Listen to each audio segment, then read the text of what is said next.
देखिए, इस वक्त माननीय बहन जी के निर्देश पर बहुजन समाज पार्टी का कार्य जो चल रहा, सेक्टर बूथ कमेटी का गठन का चल रहा, उसी की समीक्षा के सिलसिले में मैं गोंडा जनपद में आया था।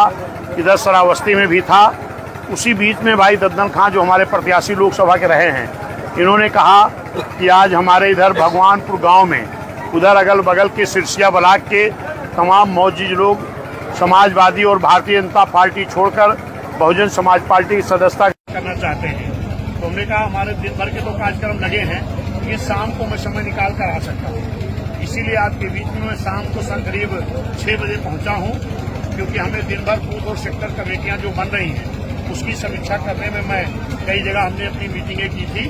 फिर वहां से निकल करके मैं यहाँ आया। तो यहाँ आप अगर देखेंगे तो एक बड़ी संख्या में हमारे मुस्लिम समाज के लोगों ने और हमारे हिंदू समाज के भी तमाम समाज के लोगों ने भारतीय जनता पार्टी छोड़कर और समाजवादी छोड़ करके आज काफी संख्या में लोग बहुजन समाज पार्टी सदस्यता ग्रहण किए हैं। इसके लिए जो भी साथी आज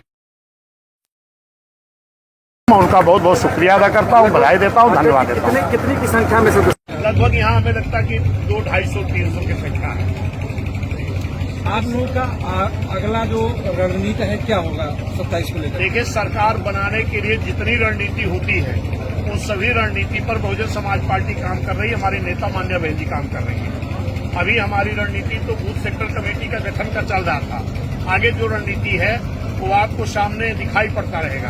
अभी वो कल बाराबंकी में था, वहां भी लगभग 500 की संख्या में हमारे मुस्लिम समाज के लोग, कुछ पटेल समाज के लोग, कुछ मौर्य और कश्यप समाज के लोगों ने बड़ी संख्या में करीब 500-600 लोग बहुजन समाज पार्टी सदस्यता ग्रहण किए हैं। क्योंकि आज जिस तरह से उत्तर प्रदेश की सरकार में पूरी तरह जंगल राज कायम है, किसान परेशान है, नौजवान परेशान है, छात्र परेशान है, किसान परेशान है, आम जनता महंगाई से त्रस्त है।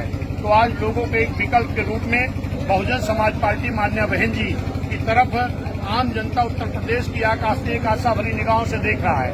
उत्तर प्रदेश के आम जनमानस चाह रहा है कि हमने 7 से 12 तक मान्या बहन जी की सरकार को देखा था। जिस तरीके से कानून का राज चल रहा था, जिस तरीके से अधिकारियों का लॉ एंड ऑर्डर अच्छा रहता था, जिस तरीके से नौजवानों को रोजगार मिल रहा था, एक भाईचारा तैयार था, फिर उस तरह के आम जनता को एक उम्मीद और आशा है। फिर इन लोगों ने देखा कि 7 से 12 तक बहन जी की सरकार तो अच्छी चली, लेकिन 12 से 17 तक जो समाजवादी की सरकार रही उसमें भी तमाम दंगे हुए, उसमें भी तमाम योजनाओं को बंद कर दिया गया, जंगल राज कायम था। उससे भी बढ़ करके 17 से जंगल राज कायम इस भारतीय जनता पार्टी की सरकार में है। तो आम जनता ने जो एक तुलना किया है 7 से 12, 12 से 17 और 17 से आज तक की जब सरकारों की तुलना आम जनता करती है, हिंदू मुस्लिम सिख ईसाई बौद्ध पारसी भाई सारे लोग जब तुलना करते हैं तो उनको लगता है कि इन सरकारों से बेहतर सरकार मान्या बहन जी की थी। तो आज सारे समाज के लोग एक मन बना चुके हैं, एक संकल्प ले रहे हैं। आज भी यहाँ जो हमारे 250-300 लोग हिंदू मुस्लिम समाज के लोगों ने ज्वाइनिंग की है, आज इन लोगों ने संकल्प के साथ ज्वाइन किए हैं कि आने वाली 27 में मान्या बहन जी को मुख्यमंत्री बनाएंगे और उत्तर प्रदेश में कानून का राज कायम करेंगे। खोले गए थे 500 से ज्यादा इंटर कॉलेज खोले गए थे, ITI कॉलेज बहन जी की सरकार में खोले गए थे, पॉलिटेक्निक कॉलेज बहन जी की सरकार में खोले गए थे, होम्योपैथिक कॉलेज खोले गए थे, तमाम मदरसों को मान्यता दी गई थी, पैरा मेडिकल कॉलेज खोले गए थे, इंजीनियरिंग कॉलेज खोले गए थे। क्योंकि शिक्षा को बड़ा महत्व मान्या बहन जी दे रही थी। हर तरह जो विकास को महत्व दे रही थी, उसी तरह शिक्षा को महत्व दे रही थी। लेकिन आज इस सरकार में आपको मालूम होगा कि लगभग 5000 विद्यालय बंद करने की एक साजिश चल रही है। तमाम विद्यालयों को मर्ज करने की एक साजिश चल रही है और इस साजिश को बहुजन समाज पार्टी बर्दाश्त नहीं करेगी।